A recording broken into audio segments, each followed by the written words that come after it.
Hello, I'm Chad, and welcome to another 16 Mortal Wounds Minimalist Battle Report. Our narrative games will have dramatic narrative voiceovers, but for our normal games, I'll just be doing normal voiceovers. Today, we have a normal game, so you'll have to enjoy my normal voice. This is 2,000 points of Sisters vs Ultramarines, both myself and Anthony practicing for an upcoming tournament. I am running Sisters of Battle in the Penitent Host attachment, and for my characters I have one Canoness with Jump Pack with the Psalm of Righteous Judgment, one Ministorum Priest with the Refrain of Enduring Faith, one Palatine with the Catechism of Divine Penitence. I have no battle line because I don't believe in Battle Sisters at the moment. I do have 2 units of Dominions instead, one with 4 Flamers and the other with 4 Melters. Both superiors have hand flamers. I have 2 Immolators with giant incineration flamethrowers, and both of these are combat squadding Dominions, leaving 2 units of 5 bolt gun girls with simulacrums to run around on objectives. I also have 2 Rhinos, which will be transporting a squad of 10 Repentia each, one of which contains my Palatine. Furthering my penitent ways, I have 10 Arco-Flagellants to run along with the Priest. Supporting this, I have 1 Castigator, 1 Armiger Helverin, 2 Penitent Engines, and 5 Seraphim. I'm running my Canoness solo, but both she and the Seraphim are in Deep Strike as separate units. Anthony is running an experimental force, always looking for the new hotness, although he's gone back in time for this battle with plenty of firstborn. He starts off his force with Marnius Calgar running solo and taking 5 Jump Pack Assault Intercessors and 3 Inceptors with heavy bolt pistols for Deep Strike. On the ground, he gets tactical with a combat squadded group of tactical marines and a 5-man intercessor squad. He backs this up with an impulsor carrying 6 Blade Guard and a Justiciar, a Land Raider carrying 10 assault intercessors with Chaplain, 10 Hell Blasters with Lieutenant carrying Fire Discipline for sustained and lethal hits, 5 Scouts, and a Predator Annihilator loaded out with las cannons. He finishes up with 1 Lone Op infiltrating Lieutenant. We are playing Burden of Trust using Dawn of War deployment, and our mission rule is Raise Banners, looking like not taking battle line was a bad idea for me. Anthony won the roll-off to decide who was attacker or defender, and gave me the pleasure of being the defender, so I began as I intended to continue, like a coward. I used the buildings inside and just outside my deployment zone to hide as much as I could, leaving immolators where a scout move could get them to safety if I went second, or somewhere brave if I went first.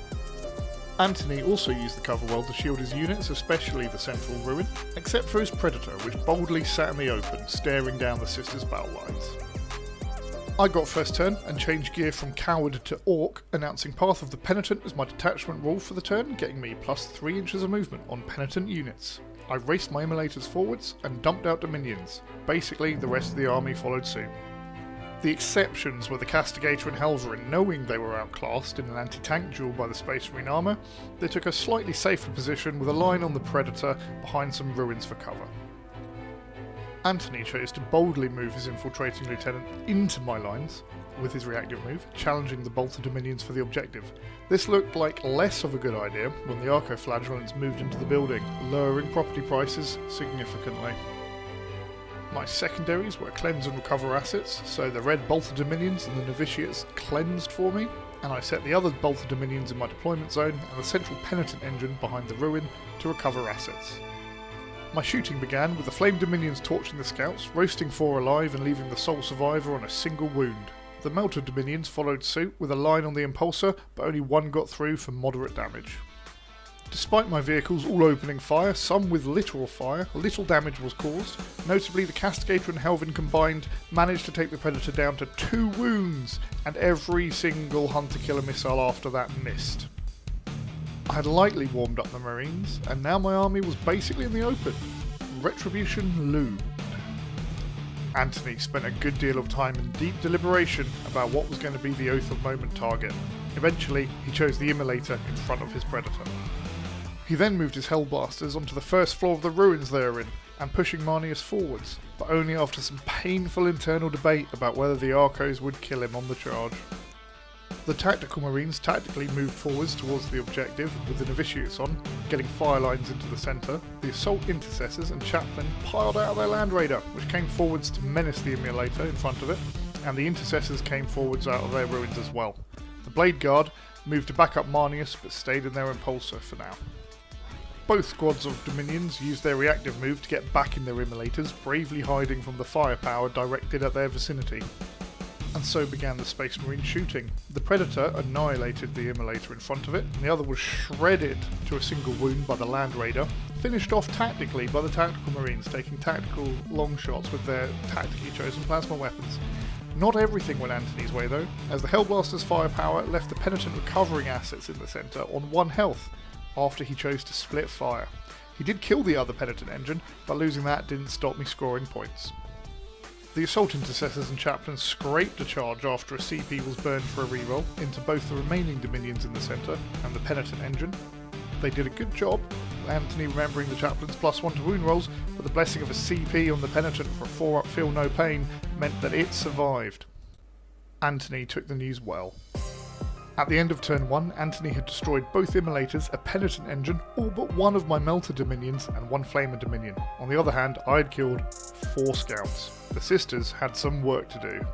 With that in mind, I activated Absolution in battle as my detachment rule for the battle round, and charged forwards. Repentia flooded the field, and the Archos reached the edge of the Marine deployment zone.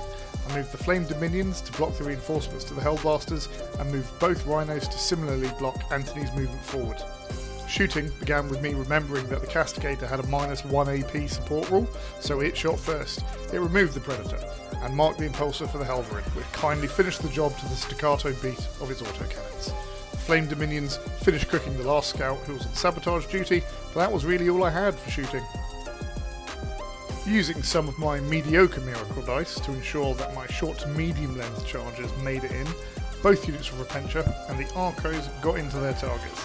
The central Repentia charged into the Assault Intercessors and Chaplain, the Palantin led hers into Marneus, and the Archos swarmed into the ground floor of the Hellblaster's ruins, trapping the Marines on the top floor.